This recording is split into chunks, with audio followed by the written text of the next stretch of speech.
Boa noite. Vamos começar então, gente, nossa atividade hoje. Esperar só um minutinho, tá? Para que mais pessoas possam chegar. Espero que meu telefone não caia.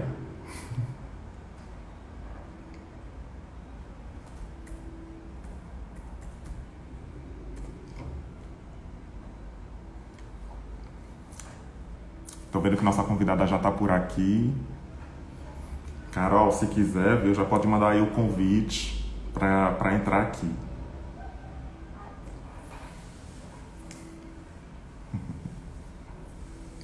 Denise. Boa noite a todos, todas e todes. Eu sou Valdécio Júnior, sou assistente social, trabalhador do Poder Judiciário aqui em São Paulo e faço uma militância, dou uma contribuição no PSOL, o Partido Socialismo e Liberdade, e contribuindo mais precisamente na setorial LGBTQIA+, da capital. A princípio, gente, dizer para vocês, né, de que a setorial é um espaço aberto para a militância do partido. Então, se você tem interesse, né, em conhecer o PSOL, em conhecer a setorial, você pode estar entrando em contato com as nossas redes sociais, pode estar deixando recados aqui embaixo, que a nossa equipe de comunicação entre em contato e dá as instruções necessárias para quem tiver interesse, vontade e disposição de vir construir com a gente a luta coletiva. Deixa eu ver aqui, gente, se eu recebo já a Carol.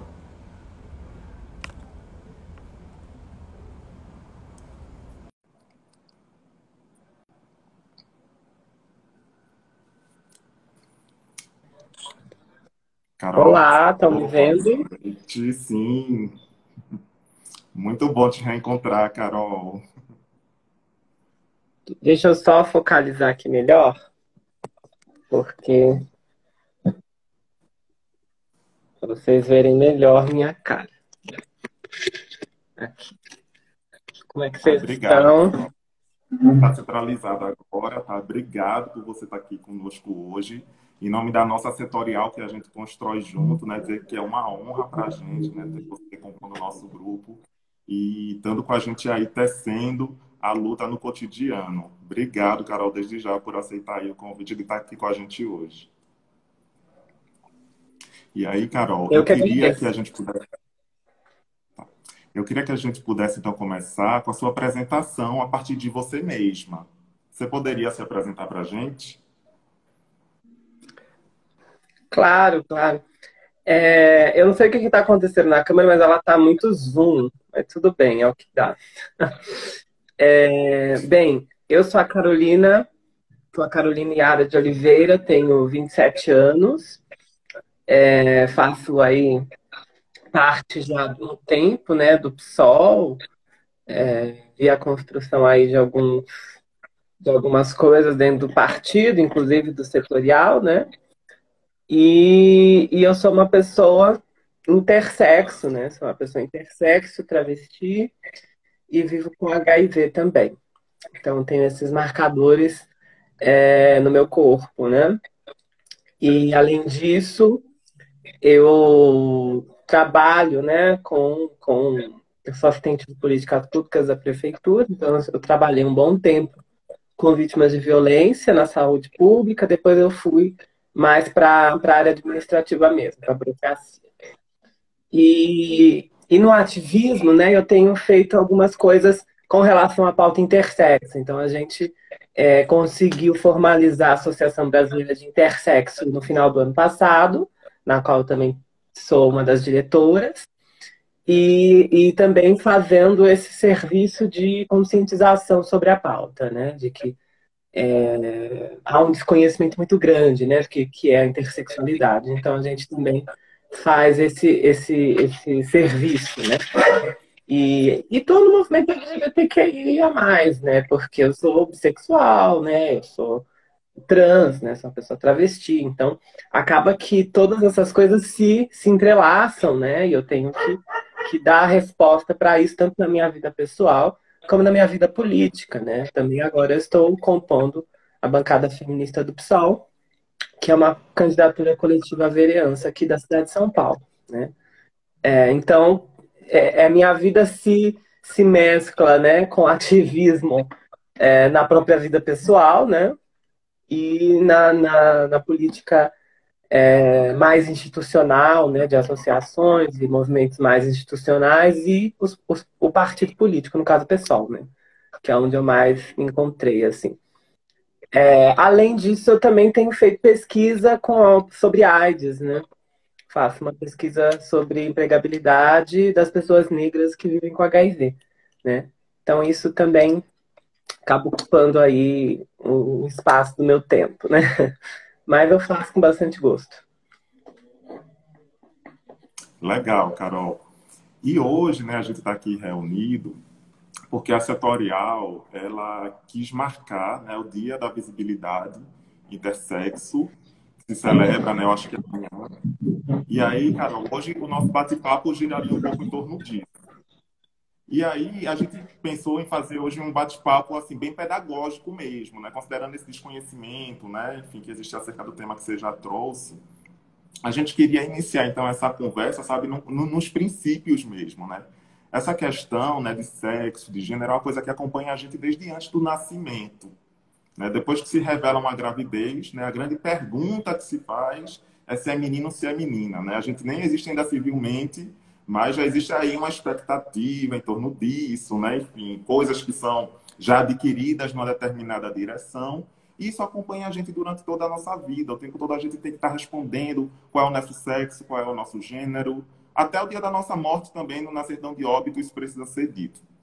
E aí, para começar, Carol, eu queria saber um pouquinho de você disso. O que é, quando a gente está falando de sexo, de gênero, é a mesma coisa? São coisas diferentes? Essa relação natural, social, né? Você poderia explicar para a gente um pouco assim, esses conceitos, para a gente ter aí como ponto de partida distinguir essas noções? Sim, claro. Bem, a noção que a gente tem é de que gênero, na verdade, nem existe, né? No mundo, né? No mundão. Ainda hoje, nos formulários, o que se pede para preencher é o sexo. E o sexo, na nossa sociedade, é pensado somente no masculino e feminino, que é uma construção social, obviamente, mas muito concentrado sobre qual genitália que a pessoa tem. E se a pessoa tem seio ou não. É basicamente isso, né?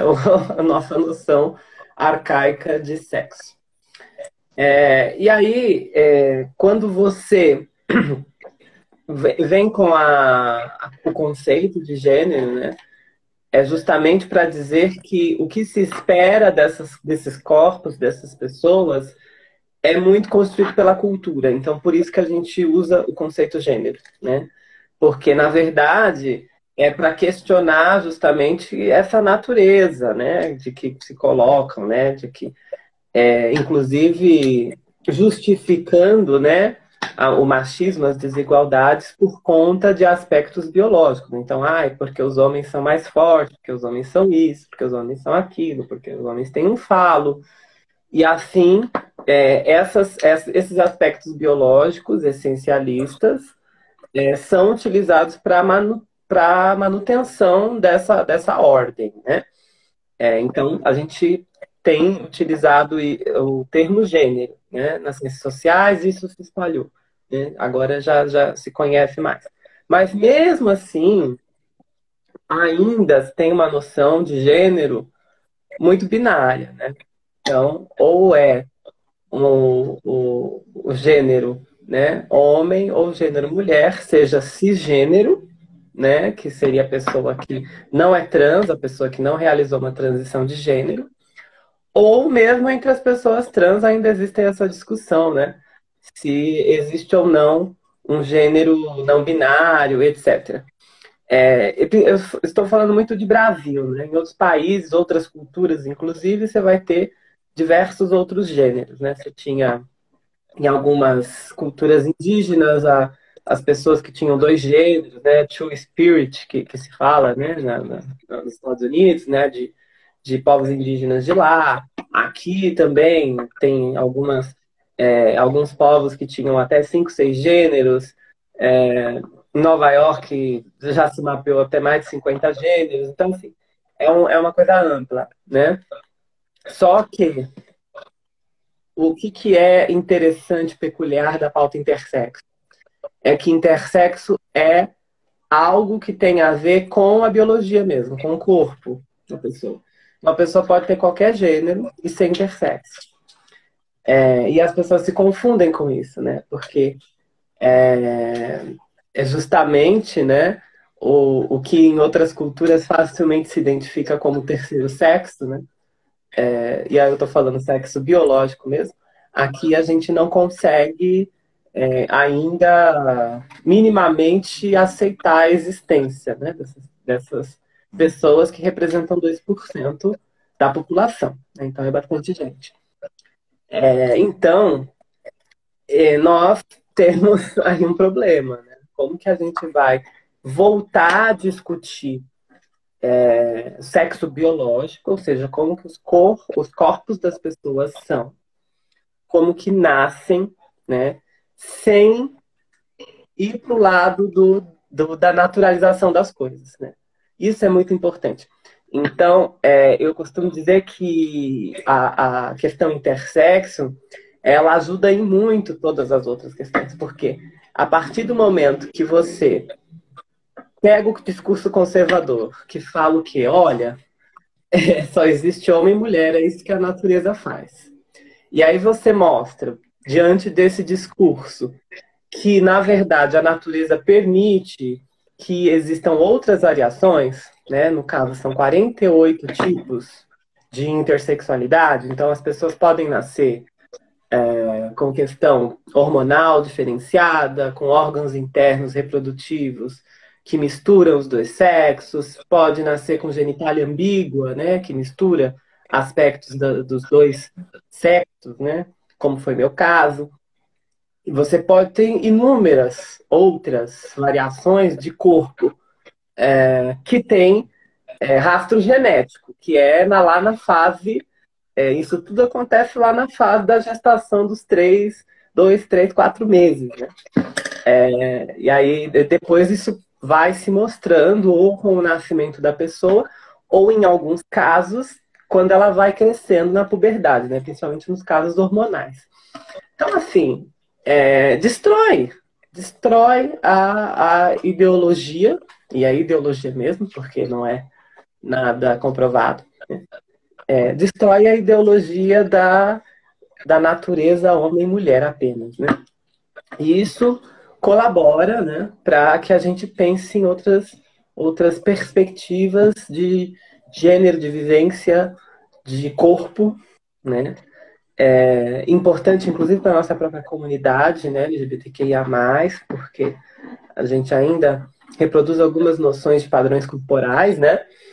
E é muito importante a gente pensar que existe diversidade biológica também, né?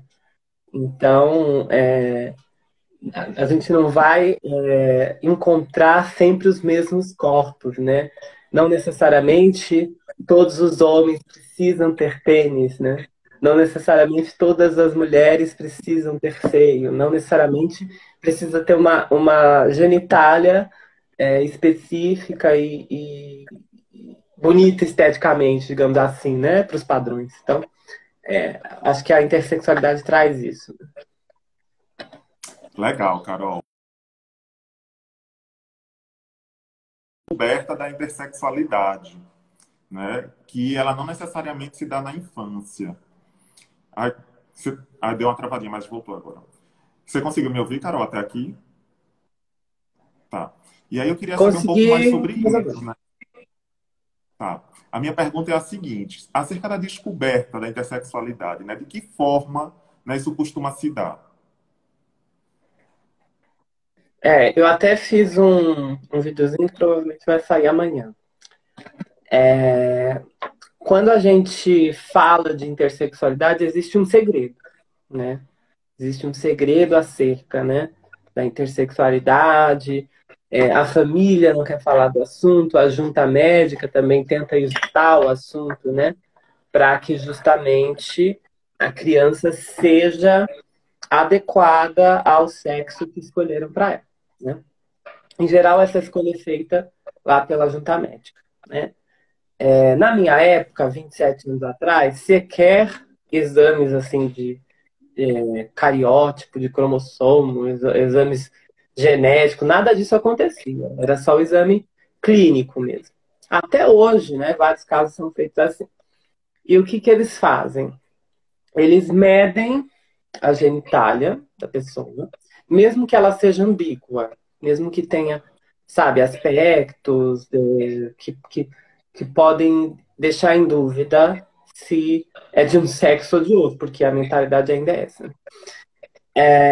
E eles medem se tiver uma quantidade muscular suficiente para ser um pênis útil, eles usam esse termo, né? Um pênis útil,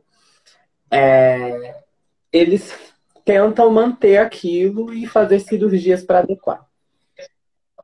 Se não for, eles vão fazer a retirada, né? Para fazer uma neovagina. Então, assim, eu costumo dizer que a cirurgia de redesignação, né, já foi feita em mim, né? Então, lá na infância, eles já fizeram uma cirurgia, a famosa cirurgia de sexo, né? Fizeram em mim lá na infância.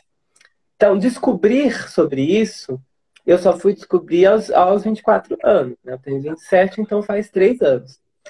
Porque é orientado para a família que não se deve falar, não se deve comentar, porque é seguido um protocolo ainda da década de 60 do psicólogo Money, que diz que, inclusive ele que foi inventor do termo identidade de gênero. Esse termo não nasceu para coisa boa, a gente que reapropriou. Mas ele tinha a premissa de que se você criasse alguém, educasse alguém num determinado sexo, né, num determinado gênero, e fizesse cirurgias corporais para que a pessoa se olhasse no espelho e tal, e se visse, né, de acordo com aquele padrão, ela não ia questionar nada. Ela ia crescer e ia se desenvolver naquele sexo e ia ficar tudo bem. O que acontece é que o próprio corpo, às vezes, muitas vezes, na maioria das vezes, não responde a essas cirurgias como é esperado. Porque o corpo acaba com o crescimento, com as coisas, apresentando as suas diferenças, as suas formações mesmo, algumas coisas que nem foram descobertas quando nasceu, quando estava na infância. Então, a pessoa acaba se questionando. Muitas vezes é nesse processo que ela vai descobrir que é intersexo. É um processo muito complicado, um processo que causa vários traumas nas pessoas, as pessoas se sentem enganadas, né, se sentem com história roubada,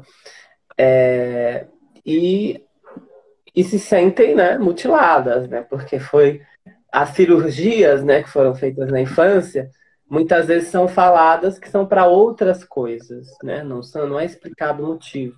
Então você tem na sua memória que aquilo que você fez cirurgia, que você ficou, sei lá, 1 ano, porque são cirurgias complicadas, com 1 ano lá, se recuperando, deixou de ir na escola, tal, mas você acha que era para qualquer outra coisa. Você não tem a informação que é sobre intersexualidade, né? No meu caso foi assim. No meu caso foi um pouco mais grave ainda, porque nem a minha família sabia direito que era sobre isso. Achava que era uma má formação congênita que ia me atrapalhar de banheiro e tal. Só que entre você construir uma uretra e você construir um pênis inteiro e formatá-lo tem uma diferença relevante. E foi assim que eu descobri, né? Então, foram 3 grandes cirurgias no meu caso, né? Uma quando eu nasci, a qual tem pouquíssima informação, uma aos 6 anos e outra aos 12, né? Então foi 12 anos de formatação corporal e genital, né? No meu caso. É um processo longo, né? Outras pessoas vão ter outros processos. Tem pessoas que vão só tomar os comprimidos dos hormônios, porque é uma questão mais hormonal, né? Tem um amigo meu que aconteceu isso. que hoje ele se considera uma pessoa transmasculina, né? Mas ele sofreu com tudo isso, né, de hormonização desde a infância, né? Algo que a gente também tem que discutir, já que a Janaína Pascoal, por exemplo, quer proibir crianças trans, né? Diz que não existe crianças trans e que a gente quer hormonizar criança, né? Mas a gente não hormoniza criança, a gente só faz o retardo de puberdade em alguns casos, né? Na verdade, com as pessoas intersexo, é jogado nos corpos hormônio feminino, hormônio masculino, logo quando é bebê, né? Numa crueldade mesmo. Muito interessante, Carol. E aí você entrou num ponto, né, que eu queria conversar um pouco com você também. Na sua história você traz, né, cirurgias na infância até a adolescência, né, das quais você nunca foi consultada, né, e nunca teve dimensão do que estava sendo feito ali ao seu respeito. E aí me fez pensar esse tipo de circunstância no marco legal que a gente tem aqui no Brasil para a infância e juventude, né, o nosso Estatuto da Criança e do Adolescente, né, que ele rompe com a doutrina, né, do menor em situação irregular, né, ele muda esse paradigma, né, para que a gente possa pensar a infância numa perspectiva de proteção. E aí a gente, inclusive, nas nossas práticas no judiciário, né, a gente vai entendendo a importância de ouvir as crianças e adolescentes, né, sobre qualquer coisa, qualquer decisão, né, que possa ter impacto sobre a vida dela. E fica aí, né, nítido que o estatuto ele não está ainda servindo as nossas crianças intersexo. E aí eu queria saber um pouco de você, né, como é que a gente conseguiria, então, trazer essa perspectiva de proteção, trazer essa doutrina também para essas crianças e adolescentes intersexo? Assim, que caminhos a gente poderia pensar essa proteção? Bem, o interessante, né, é que esse 2% das crianças e adolescentes não são consideradas crianças e adolescentes, né? Uma vez que elas são consideradas ainda menor e a família escolhe por elas qual sexo elas vão ter, né? Então é disso que se trata, né? Toda vez que eu vou falar de intersexualidade, eu falo de infância também, porque é justamente isso, é uma discussão de como a gente trata a infância, né? Como se fosse um apêndice da família e não um sujeito de direito. Eu diria que o principal nesse momento seria o reconhecimento jurídico, em lei, da existência de pessoas intersexo, porque isso ainda não existe, né? Não existe essa, esse marco legal, né? Então, o Estatuto faz falta não termos um Estatuto da Diversidade Sexual e de Gênero, isso é um ponto. O outro ponto né, os governos anteriores não fizeram, né? E faz uma enorme falta nós não termos a figura jurídica do terceiro sexo. Então, o que acontece? Quando a criança nasce com genitália ambígua, o profissional da saúde ele teria que assinalar o campo lá de sexo ignorado, na declaração de nascido vivo. Mas o que ele fica com medo, né? Porque ele teria que dar satisfação depois para a vara da infância, para o conselho tutelar e tal, para que sexo a pessoa foi, né? Porque não pode ela ficar em tese para sempre como sexo ignorado. Agora a gente tem conseguido algumas decisões favoráveis para deixar a pessoa com sexo ignorado ou até sem sexo na certidão de nascimento. Então, a gente quer transformar essas poucas decisões judiciais que nós temos, tanto para crianças intersexo, como até para pessoas não binárias, que é diferente, né, de intersexo, pessoas não binárias que decidiram não ter sexo, né, ou ter um sexo ignorado no registro civil, né? A gente quer transformar isso para que seja uma decisão que vire coletiva, né? Que todos os casos possam ser dessa forma. Tivemos um caso em Pernambuco que a gente conseguiu, seguindo os trâmites do preenchimento da DNV, a gente conseguiu que o cartório desse uma certidão de nascimento sem o sexo. Também facilitou a vida dessa criança. Agora, a maioria dos casos não é assim que se sucede, né? Inclusive, há uma grande pressão em cima dos profissionais, uma grande pressão em cima da família, para inserir essa criança logo, tão rápido possível, nos dois sexos, né? Para que ela possa ter direitos, né? Porque o que é alegado? Ah, não é nem homem, não é nem mulher, então não é humano, então não vai conseguir fazer cartão SUS, não vai conseguir fazer os diversos documentos, etc. Porque tem sempre o campo sexo lá, né? Então, já começa por aí, né? Essa é a primeira coisa. A segunda coisa é mudar o protocolo, né? Estão perguntando ali se as pessoas intersexo ainda sofrem isso, se ainda é o protocolo. É o protocolo ainda. O Conselho Federal de Medicina não mudou o protocolo.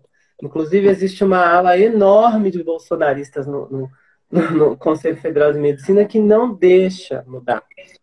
Porque só existe homem e mulher para eles na biologia. Entendeu? Eles não querem admitir os estudos da comunidade internacional, da ONU, da OMS, para que seja admitida a existência das pessoas intersexo, né? Eles ainda estão com essa normativa de normalização dos corpos. E eles usam isso. Tanto é que tem muitos médicos da área que não chamam intersexo por esse nome, chamam de portadores de DDS. DDS é diversidade da diferenciação sexual. E já foi pior essa sigla, porque antes era ADS, anomalia da diferenciação sexual. Até bem pouco tempo.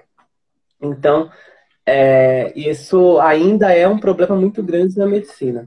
Obviamente, a gente tem alas progressistas dentro do Conselho Federal de Medicina que lutam a favor da despatologização da condição intersexo e um outro protocolo, que seria um protocolo para esperar essa criança crescer, fazer escutativa, ter um projeto terapêutico singular e ver, né, o que essa criança de fato quer ser, né?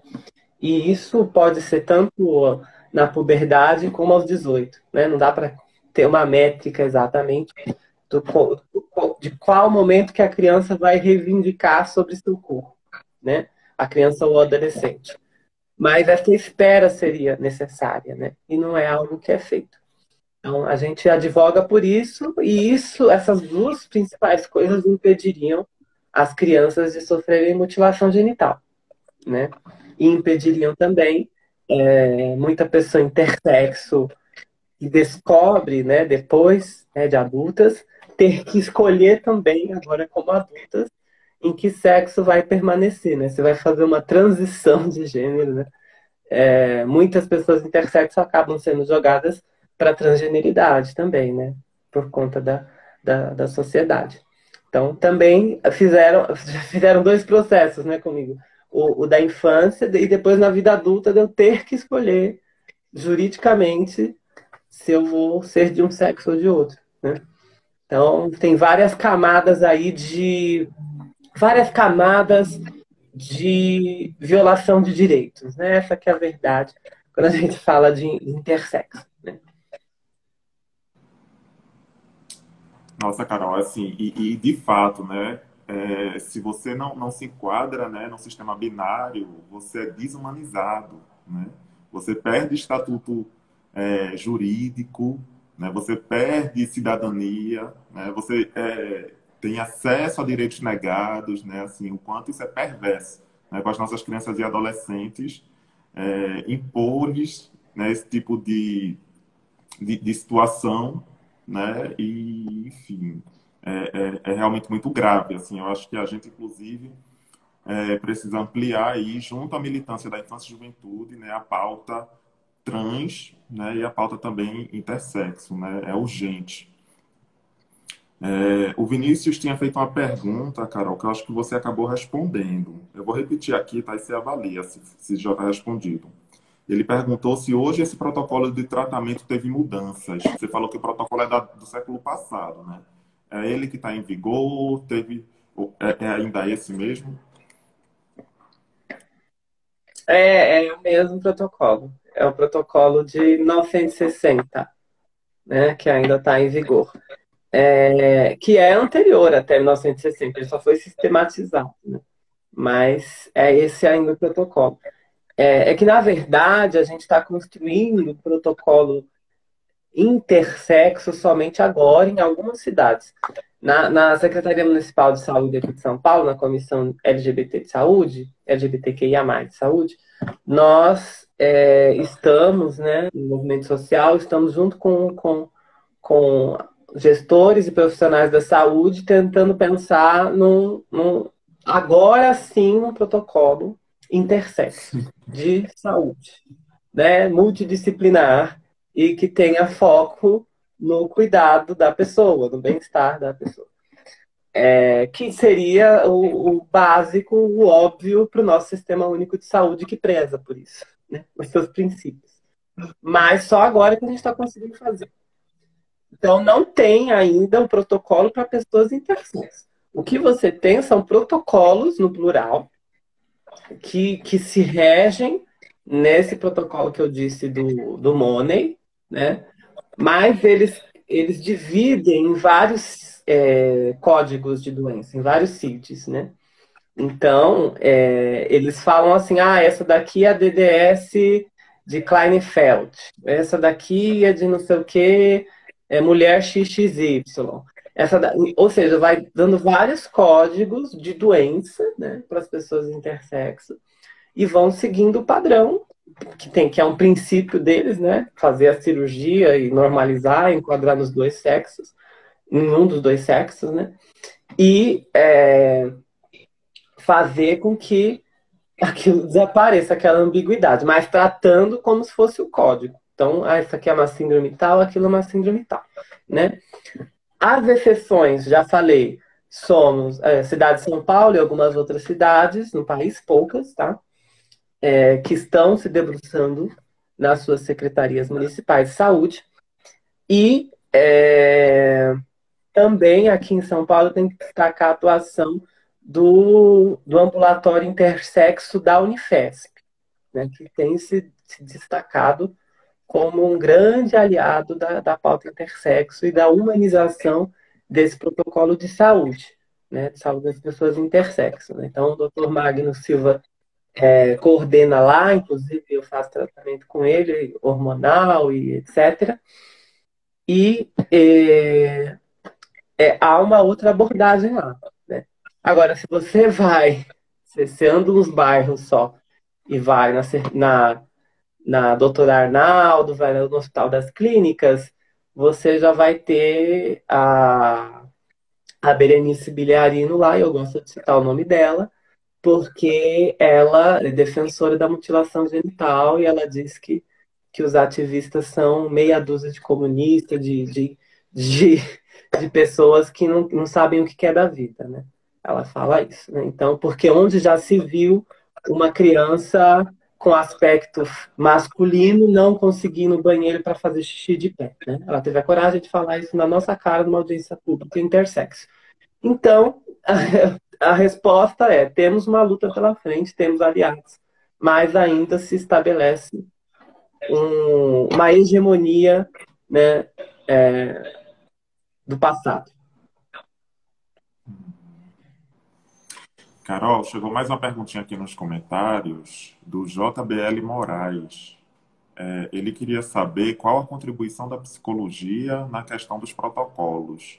Eu vou aproveitar essa pergunta e também colocar aqui uma questão que diz respeito à saúde mental das pessoas intersexo, assim, os impactos de todo esse processo para a saúde mental, né? Se você pudesse falar um pouco sobre isso. Sim, sim. Olha, hoje em dia a gente tem uma contribuição positiva da psicologia. Eu diria que as psicólogas, ex-psicólogas, os psicólogos estão nos ajudando mais do que a medicina, né? Então, se a gente pega... Quais são os campos, inclusive, que admitem a existência intersexo, que estudam sobre intersexo? É a psicologia, a saúde coletiva e as ciências sociais, basicamente. A medicina ainda está muito... Ali, os artigos, os papers, são muito de procedimento, né? Que cirurgia faz, a cirurgia de pênis tem que ser assim, a cirurgia de pênis tem que ser assado. Você tem o protocolo lá, né, para medir, tem o protocolo, né, o pênis ou, não, ou só o músculo que nem tem nome ainda. Muito, a medicina ainda está muito nisso. Então, nós temos uma contribuição positiva hoje da psicologia, né? Mas já tivemos uma contribuição nefasta. A culpa de eu não saber que eu sou intersexo desde a infância é da psicologia, diretamente. Não é da medicina, é da psicologia. Porque a medicina, na época, se preocupava no corpo da pessoa. O que ia acontecer com aquela pessoa, o que ela ia saber, ó, pouco importava para a medicina. Agora, foi a psicologia que se debruçou sobre como que aquela pessoa ia viver com aquele corpo cirurgiado. E o John Money era psicólogo. Depois ele foi para medicina e virou psiquiatra. Mas ele trouxe todo o arcabouço da psicologia para justificar o segredo. Não se conta, né? Não se conta e você vai socializar aquela pessoa e vai conseguir domesticar, né? Então, nós temos essas duas contribuições. Hoje nós temos uma reparação histórica da psicologia, mas essa reparação se dá por conta de uma dívida, né? Porque o protocolo Money está aí atingindo as pessoas até hoje, né? Eu diria isso, né? Mas nós temos aí agora uma luta intensa. O Conselho Regional, os conselhos regionais de psicologia têm se colocado muito a nosso favor. Inclusive nesse lobby, né, nesse advocacy dentro das profissões da saúde, né?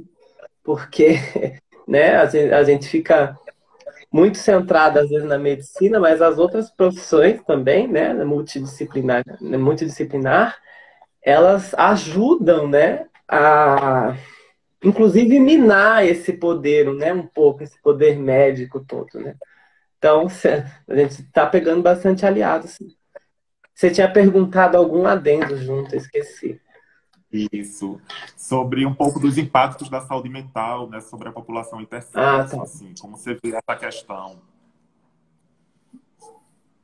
Olha, nefasto também, né? Porque a pessoa intersexo, ela sofre um trauma de mutilação genital. Isso por si só, essa frase é muito forte, né? Então nós temos campanhas e campanhas internacionais da ONU, né, para que pessoas cisgêneras, né, pessoas endossexo, né? O que é endossexo? A pessoa que não é intersexo, né? Ou seja, vocês, né? Ou um ou outro aqui que eu tô vendo, que eu vi que entrou, que é intersexo. O resto, né, até que se prove o contrário, é endossexo, que é o contrário de nós. Pois bem, tem tantas campanhas internacionais acontecendo para acabar com a mutilação genital, né? Em culturas, inclusive, que tiram clitóris, que fazem várias barbaridades com mulheres, principalmente. Mas a gente fala muito nisso, né, como se fosse um problema do outro. E esquece que a gente está fazendo exatamente a mesma coisa com as pessoas intersexo no Ocidente e no Brasil. Então, só isso já dá um trauma enorme na pessoa. Então, você tem muito índice de suicídio, né, na população intersexo. Você tem diversos sofrimentos psíquicos que as pessoas intersexo acabam tendo, né? Por exemplo, eu vou dar um exemplo meu. Eu, até hoje, eu não consegui usar aparelho. Até me acostumei, gosto do meu sorriso e tal. Mas eu não consegui usar aparelho porque eu tenho trauma da dor.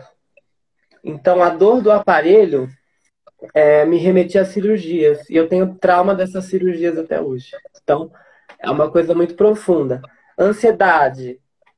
Tenho ansiedade. Fiquei com ansiedade por causa de tudo isso que aconteceu. Então, e aí tem várias, né? Tem pessoas com depressão, pessoas com ideação suicida, uma série de coisas. E não tem, né, um olhar específico. Ou mesmo, a gente já não tem, né? A gente já está numa fase de acabar com os CAPs, né? Com os centros de assistência psicossocial. Então, fica muito difícil, né? Porque eu passo com psicólogo porque eu pago. Né? Pego uma fatia do meu salário de servidora, que já não é, né? Faço as coisas, mas pego e pago. Isso porque, em tese, eu teria até o Hospital do Servidor Público Municipal, mas também, quando você vai falar de saúde mental, esquece, né? Outras coisas você até consegue, mas saúde mental ainda fica muito no lugar da frescura, né? É muito interessante isso, né? Ainda fica muito no lugar, não precisa, né? Não é tão urgente. E estamos perdendo as pessoas com isso, né? Isso é muito preocupante. Então, não adianta fazer setembro amarelo, pintar os prédios e não sei o quê. E não ter, né, uma política específica, uma política estruturada para atendimento das pessoas, né? Em seus traumas, em suas dores tão profundas, né? E outra coisa que eu queria destacar é a violência sexual que muitas pessoas intersexo acabam sofrendo, né? De assédios ou de ridicularização mesmo de seus corpos na infância e adolescência, né? Então, uma das questões que aconteceu comigo, por exemplo, foi de eu ter ficado com uma sequela da cirurgia, de eu não poder segurar muito tempo urina, né? E os professores, as professoras não sabiam lidar com isso, né? Então, algumas vezes eu fui impedida de ir no banheiro e acabei despejando tudo na sala mesmo, né? E são traumas que ficam, né? Do ridículo e tal, vão formando uma personalidade insegura, com baixa autoestima, enfim, uma série de questões, né? Para além do assédio mesmo, a curiosidade de como que é seu corpo. Nossa, queria muito descobrir como que é um sexo com corpo intersexo, né? Você recebe muitas coisas assim. E fora o assédio direto mesmo, a violência física mesmo, né? Que acontece muito. Nossa, Carol, bem forte, Carol, assim, né? A gente se apropriar e ter contato, né, com todas essas consequências. Tem mais uma pergunta que chegou aqui, da Cíntia Zanco. Ela diz o seguinte: há algum movimento, instituição ou mesmo pessoa física que tenha iniciado um questionamento por via jurídica, usando como argumentação a defesa da integridade física dos cidadãos, a fim de impedir a intervenção cirúrgica não autorizada? Obrigado, Cíntia, pela sua pergunta. Obrigada, Cíntia. Então, já tem, e é a própria instituição a qual eu faço parte, que é a Associação Brasileira de Intersexos. É que nós estamos questionando agora o registro civil, né? E isso daí tá uma briga lá no CNJ. Mas justamente porque a grande questão que barra tudo é o registro civil. Então, já teve decisões a favor, né? Então, já entrou, já teve coisas que a ABRAE fez, ou até a própria OAB fez, né? Lá no Sul foi, por exemplo, a Maria Berenice Dias que fez um processo que deu ganho de causa para uma criança intersexo poder ter a certidão de nascimento com sexo ignorado. Lá no caso, antes de questionar a cirurgia, teve que ter uma decisão favorável para o registro. Então, o judiciário ele não quer saber das cirurgias enquanto ele não resolve o registro. Tá meio assim ainda a questão. Então, se a gente não resolve o registro, eles não vão se pronunciar com relação às cirurgias, né? Aí, a questão da cirurgia em específico, ela é um pouco mais complicada a partir do momento que o judiciário, né, ainda tem uma ala, né, do judiciário que não quer se meter com o Conselho Federal de Medicina, que acha que ainda é uma coisa que o Conselho tem que decidir, que é uma prática médica, etc. e tal, né? Mas já tem processos também sobre questionando a necessidade e falando sobre a violação de direitos que é a cirurgia precoce, né? Então, mas tudo depende do registro, porque, por exemplo, a gente, no negócio que eu falei que aconteceu no CNJ, eles queriam que o terceiro sexo valesse só por 4 anos. Ou seja, aos 4 anos de idade, a criança teria que voltar de novo à mesma celeuma, né? E, na verdade, a gente tem que decidir que não, a pessoa tem até os 18 anos ou nem precisa decidir. É disso que a gente está falando, né? Porque, por que a gente insiste tanto no registro civil? Porque é o que usam, né? É o grande motivo, né? Né? Porque as outras coisas a gente tem como questionar e derrubar facilmente pelas próprias leis, pelas próprias decisões anteriores, né? Então você vai falar, mas como essa criança vive na escola? A escola que se prepare, que tem um outro projeto, né, de disciplinar pedagógico para acolher a criança. Como a criança vai em banheiro público? Ela que vai em qualquer banheiro público, né? As outras coisas são frágeis, né? Agora, a certidão de nascimento não é frágil. Ela é um motivo, por isso que essa briga é uma briga assim de foice, assim, é uma coisa assim, né? A gente está tentando agora também ter a ajuda das outras entidades que também tem, né, se mostrado bem companheiras, né? A BGLT, a ANTRA, né? Também para a gente começar a fazer essas batalhas políticas, né? Quem sabe mais para frente entrar com uma DPF, etc. Legal, Carol. Isso entra também num ponto também que eu queria te perguntar. Você começou também já a falar sobre isso. Como é que as pessoas intersexes estão organizadas politicamente no Brasil? Atualmente a gente tem só a ABRAE, só a Associação Brasileira de Intersexos. Não tem muito além, não. Aí a gente tem feito um esforço de reunir as pessoas intersexo, né? Mas é uma coisa bem difícil, porque eu estou em duas pautas em que o segredo é algo bem forte, né? Tanto na AIDS, no HIV/AIDS, como na questão da intersexualidade, por mais distantes, né, que possam ser uma coisa da outra, ronda o silêncio e o anonimato. Então, essas pessoas não podem aparecer. Então, é muito complicado, porque aí você tem só uma gama limitada de pessoas intersexo que vão conseguir dar a cara, né? Não é que elas queiram dar a cara, né? Muitas vezes elas são obrigadas a dar a cara. A tapa, e outras que, se fizerem isso, podem morrer, ou podem perder emprego, podem ter uma sanção muito grave. Então, fica. Parece que tem poucos ativistas intersexo, né, por causa disso.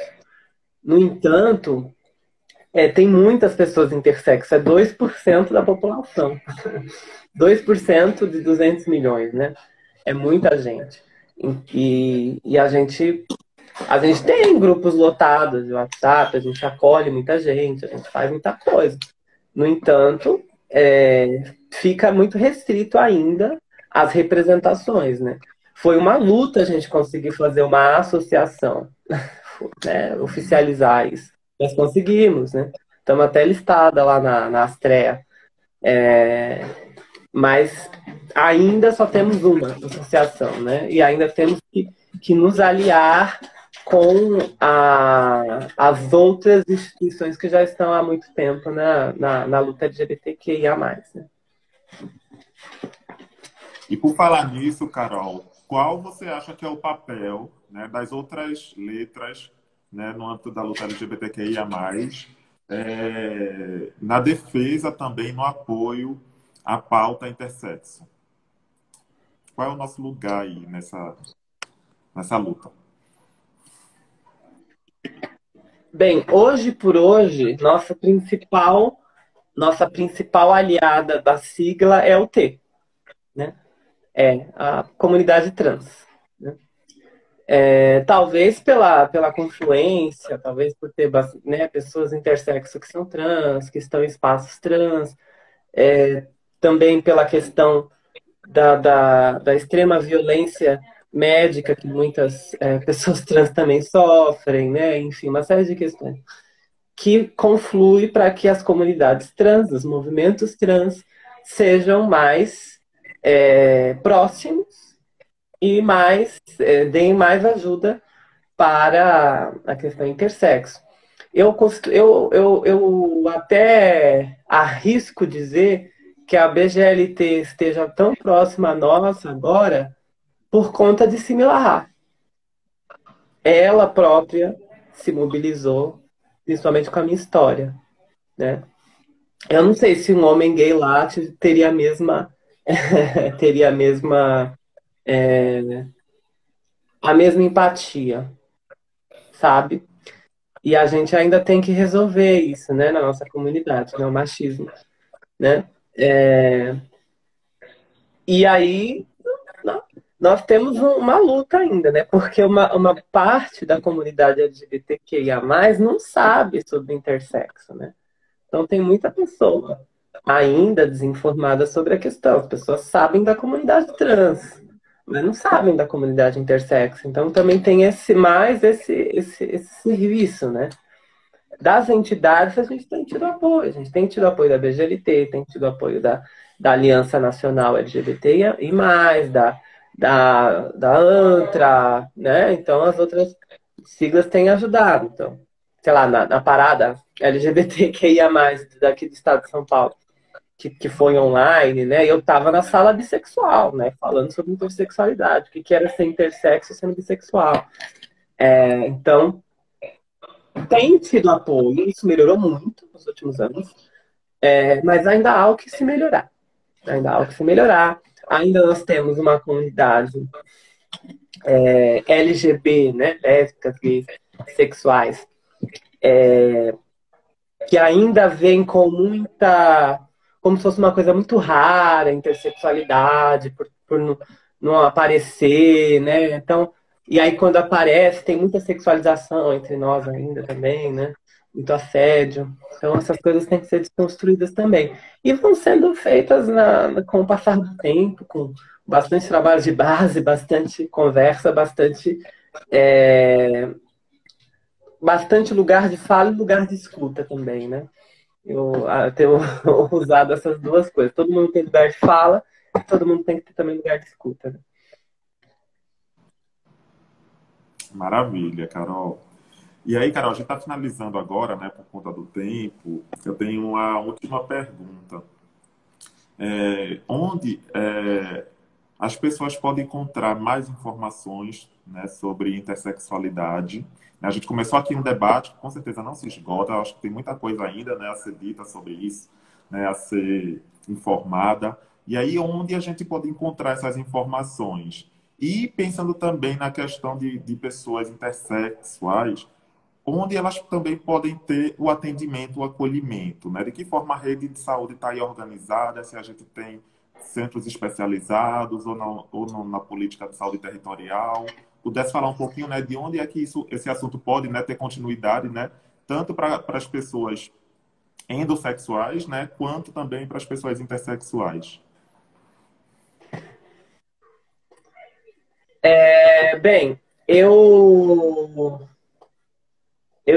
aconselho vocês procurarem a Associação Brasileira de Intersexos, a ABRAI. Né? Ela está assim no Facebook e no Instagram está @abraintersexo, tudo junto. Tá? E aí é a principal fonte, né? Nós temos outras páginas também, como a Visibilidade Intersexo do Facebook, mas a ABRAE é mais institucionalizada, né? Inclusive para pedir auxílio, essas coisas também a ABRAE tem feito, né? A gente aconselha também a ir por lá. Com relação à assistência propriamente dita à saúde e tal, eu fico numa situação complicada, porque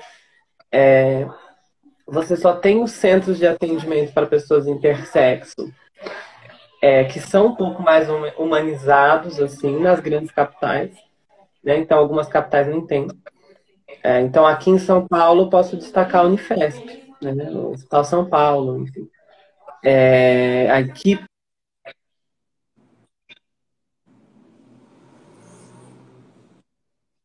a Voltou. equipe que é coordenada pelo Dr. Magnus, mas fora disso, eu também fico com receio de falar em algum lugar que a pessoa vai sofrer até mais violência, né? Então, primeiro procure a Associação Brasileira de Intersexos, tenha algum empoderamento sobre a própria questão, sobre a pauta, e aí depois procure os serviços, tá? Ah, e tem meu Instagram, @acarolineara, me segue lá também. Tá bom. Carol, queria te agradecer imensamente, dizer para mim que é uma honra estar aqui com essa mulher preta maravilhosa, né? Que assim toda a setorial baba, Carol, assim quando seu nome aparece, assim é uma unanimidade, assim é maravilhoso sempre ter você com a gente, Ah, que é bom. uma aula, né? E é muito bom mesmo, tá? Eu queria te agradecer e te dar também um tempinho aí para você também poder se despedir das pessoas que estiverem assistindo. Eu quero agradecer o convite da Setorial. Eu acho muito importante esse espaço partidário. É um espaço de fortalecimento entre nós e também de formação e também de divulgação, né? Agradecer todo mundo que assistiu, todo mundo que vai assistir através do IGTV, né? Mesmo que não assista tudo, mas só um pouco que assistir também, a gente possa falar e despertar curiosidade sobre a pauta intersexo, que diz respeito ao corpo de todo mundo, né? Que diz respeito à questão biológica de todo mundo. Então é isso, axé para nós, que os orixás estejam conosco. Obrigado, Carol. E antes de eu ir embora, gente, eu não poderia deixar de agradecer, além da Carol, né, agradecer a toda a setorial LGBTQIA+, do PSOL, a nossa comissão de comunicação, a Rita, a Denise, Henrique, Vinícius, obrigado, gente. E também de dizer para vocês, gente, votar Boulos Erundina 50, tá? Assim, é muito importante, a gente precisa ocupar essa prefeitura, a Carol está aqui também candidata, né, super importante. Esse quadro como esse, com certeza, iria abalar muito as estruturas daquele espaço, né, conservador, cisgênero, enfim, eu acho que seria muito maravilhoso a gente ter o PSOL vitorioso nessas eleições, e para isso a gente pede aí o voto de vocês, que é um voto de confiança e que a gente garante, né, que vai honrar todas as demandas históricas aí que a gente vem acumulado, né, que historicamente não tem sido respondido aí na perspectiva Sim, dos nossos atendimentos. sim, Bom, sim. é isso então. Vote em PSOL, hein? Tem a minha candidatura da bancada feminista do PSOL, 50.900. Tem outras candidaturas LGBTQIA+, dentro do PSOL. Vote consciente nesse ano para a gente enfrentar a extrema-direita.